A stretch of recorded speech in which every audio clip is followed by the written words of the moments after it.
Hello friends! Come with us on our second day in London! Madami nga kaming pupuntahan ngayon guys, so come along with us. Bago nga tayo pumunta, gusto ko muna ipakita sa inyo itong hallway ng hotel namin. Pagkalabas nga namin ng room namin, ito, hallway agad na mahaba. Hindi naman halatang excited si Crystal lumabas. Since underground nga itong hotel, talagang lang katapos ang hallway ang nakikita namin palagi. Sa dami-dami ngang pasikot-sikot dito, tinimes 2 ko na tong video na to. Feeling nga namin nasa maze kami, at oo, lagi kaming nawawala.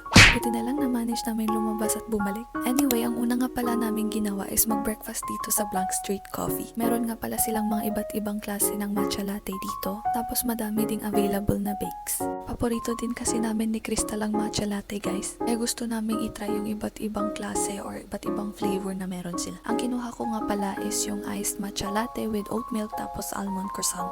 Naghanap pa nga kami ng upuan namin kasi walang upuan dun sa cafe. Tapos dun na din kami nag-TikTok guys. Pagkatapos nga namin mag-breakfast tapos mag-TikTok guys, pumunta naman kami ulit dun sa Westminster Abbey. On the way dun, sumakay kami ng bus kesa mag-underground kasi gusto namin itry. And actually, mas nagustuhan ko pa mag-bus kesa mag-underground this time around kasi mas maganda pala yung mga views, mas nakikita mo yung surroundings. Especially kapag turista ka tapos gusto mo makita yung iba't ibang lugar sa London, I recommend na mag-bus kasi mas marami kang makikita kesa mag-train ka palagi. Alam nyo guys, bumalik lang kami dito para mag-picture dyan oh. Ang ganda-ganda kasi ng view tapos nakalimutan namin kahapon. After nga namin pumunta dito, tapos nag-picture-picture, pumunta naman kami dun sa Tower Bridge. Actually guys, akala ko noon ito yung London Bridge pero hindi pala. Yung London Bridge, very normal na bridge lang siya kung makikita nyo in person. Di naman kami nagtagal dito guys, nag-picture lang kami tapos pumunta na kami sa next destination namin. Ang dami-dami ko palang kinuha na video dito sa Tower Bridge guys, kaya pagpasensyahan nyo na lang, first time din namin dito kaya enjoy namin yung moment kayo naman.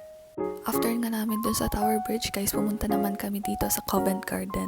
Yung main reason is gusto namin makita yung mga clouds na linagay nila dito. Apakaswerte nga namin kasi andun pa siya nung pumunta kami dun or kakalagay lang nila nung pumunta kami. Yan, mas maganda. At kung di ako nagkakamali guys, until end of October lang to. So if you guys wanna see it, it's not all year round. Meron siyang limit na dates. At habang naglalakad nga kami, nakita namin si Kuya gumagawa ng tricks, kaya nanood na din kami ng onte. Yung next destination pala namin is yung Seven Dials Market. Meron na nga lang pagkainan dun sa Covent Garden, dito pa namin naisip pagkainan.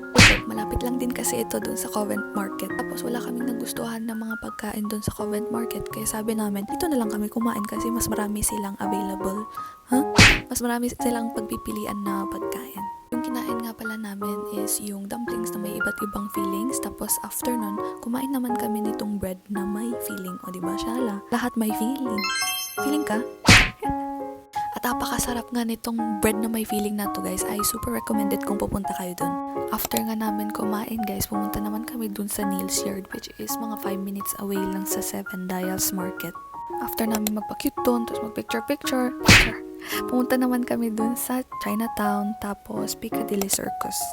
Alam nyo guys, napakadaming tao sa weekend. Tapos yung mga yung mga mall or yung mga shops, ang aga nila magsara, mga 6 PM. Kaya, hindi kami nakapag-shopping. Sino may kasalanan nun? Of course kami. Kasi hindi kami nag-research guys. Pero pumunta na lang kami dito sa Vivienne Westwood, kung saan kami bumili ng mga necklace, which is etong mga to. Apaka-cute, diba?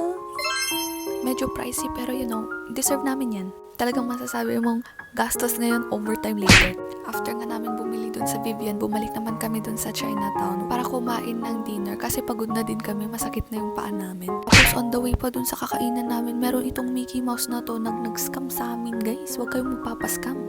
Pero wala na kami magagawa since tapos na, kaya kumain na lang kami dito sa Chinese restaurant na ito. And that concludes our second day guys. Thank you for watching.